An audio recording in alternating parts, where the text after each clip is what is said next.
नमस्कार, शोभा विजय किचनमध्ये आपले खूप खूप स्वागत आहे। आज आपल्या किचनमध्ये खमंग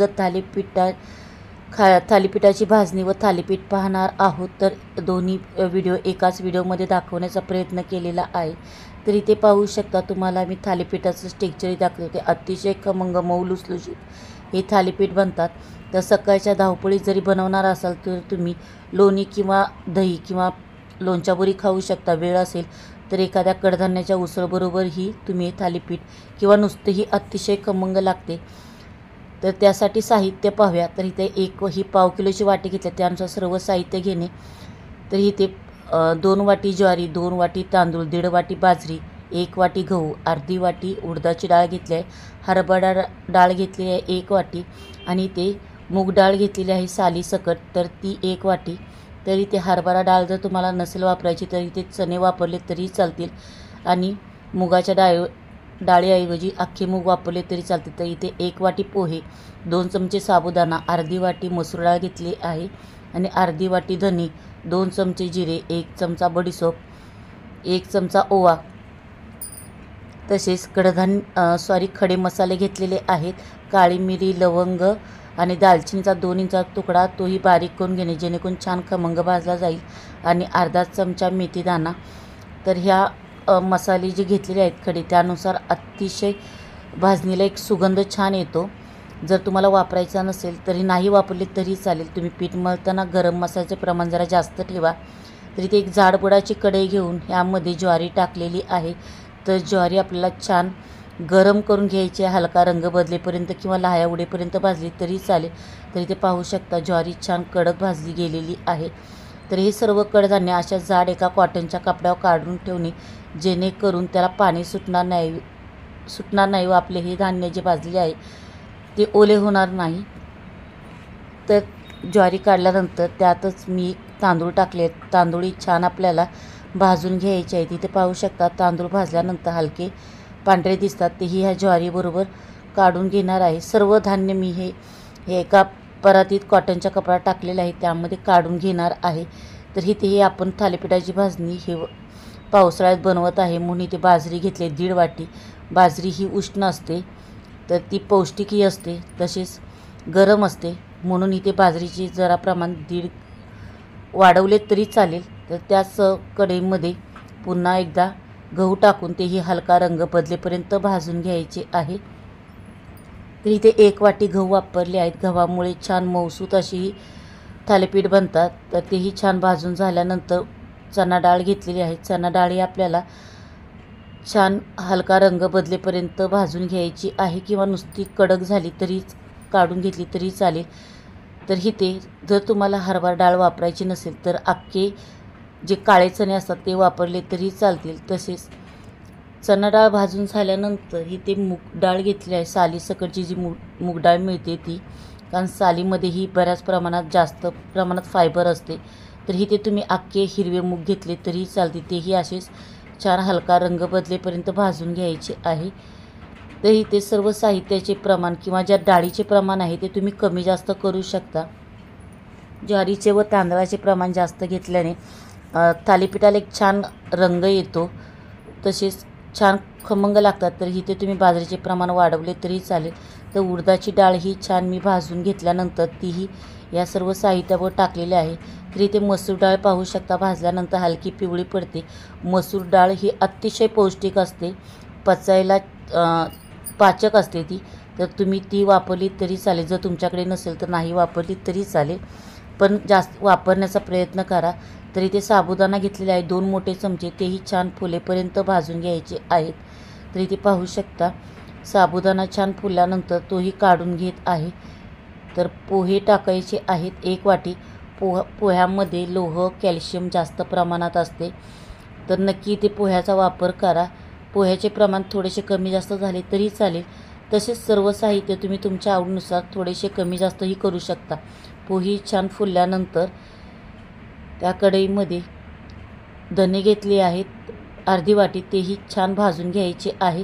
पण इथे कढई गरम असल्याने धने टाकून 2 मिनिटातच मी जिरे व बडीशोपी टाकून छान मिक्स करत आहे आणि या स्टेजला गॅस बंद करून घेणार आहे, जेणेकरून जे हे खडे मसाले आहेत त्याचा छान हे गरम होतील, आपल्याला त्याचा सुगंधही छान मिळेल.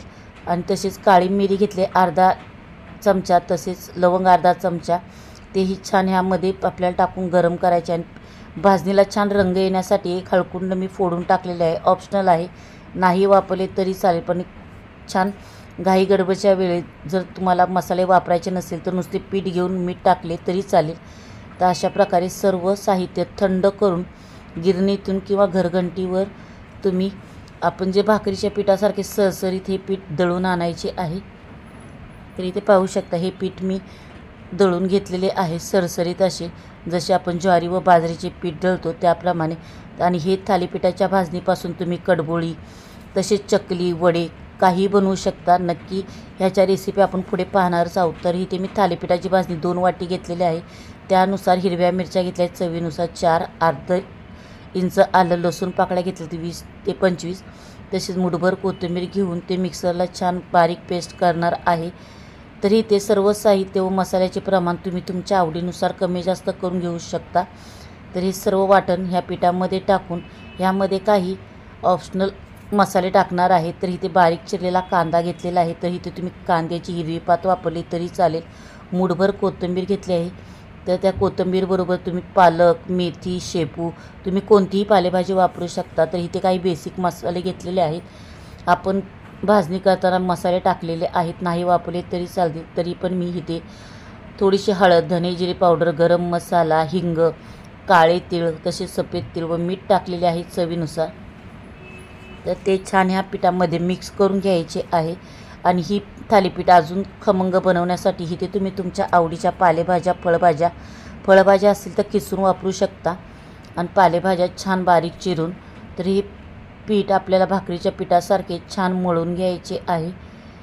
तर हे नक्की थालीपीठ एकदा करून पहा, अतिशय खमंग लागते. आणि ह्याची भाजणी 3 ते 4 महिने हवाबंद डब्यामध्ये भरून ठेवू शकता, फ्रीजमध्ये ठेवण्याची गरज नाही. तर इथे पाहू शकता मी तुम्हाला थालीपीठही थापून दाखवते. जाड कॉटनचा कपडा घ्यायचा आहे.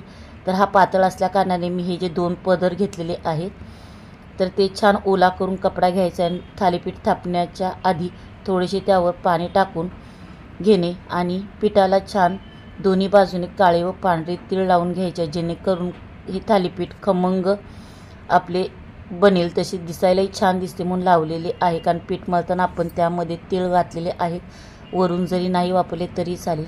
आणि अशा प्रकारे छान पातळ अशी थालीपीठ थापून घ्यायचे आहे. तर ह्याला अशा प्रकारे होल पाडून घेणे आणि इथे थालीपीठ ना पातळच थापून घ्या, जेणेकरून ते छान भाजले जाते, आतपर्यंत कच्चे राहणार नाही.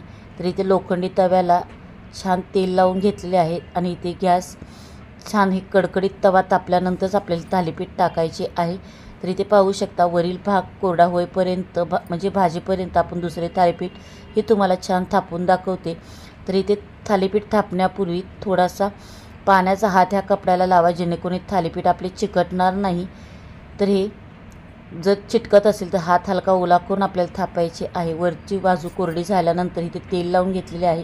तुम्ही तूप, बटर, लोणी काही लावून हे थालीपीठ खमंग असे दोन्ही बाजूने भाजून घेऊ शकता. तर इथे पाहू शकता आपले खमंग थालीपीठ भाजून झालेले आहे.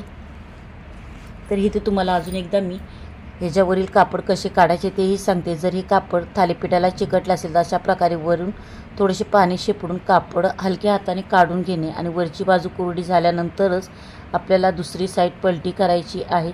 अशा प्रकारे दोन्ही बाजूने खमंग असे थालीपीठ भाजून घेणे. तर हे थालीपीठ तुम्ही सकाळच्या वेळी नाश्त्याला किंवा लंच, डिनर कोणत्याही वेळी तुम्ही बनवून खाऊ शकता. अतिशय पौष्टिक आहे.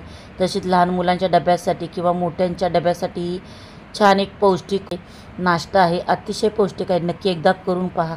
आणि ह्या व्हिडिओमधील थालीपीठाची भाजणी व हे थालीपीठ तुम्हाला कसे वाटले मला प्लीज कमेंट करून सांगा. आणि हे थालीपीठ तुम्ही लोणी, लोणचे, दही किंवा कोणत्याही कडधान्याच्या उसळबुडी जरी खाल्ले किंवा नुसतेही खाल्ले तर अतिशय चविष्ट लागते. नक्की एकदा करून पहा.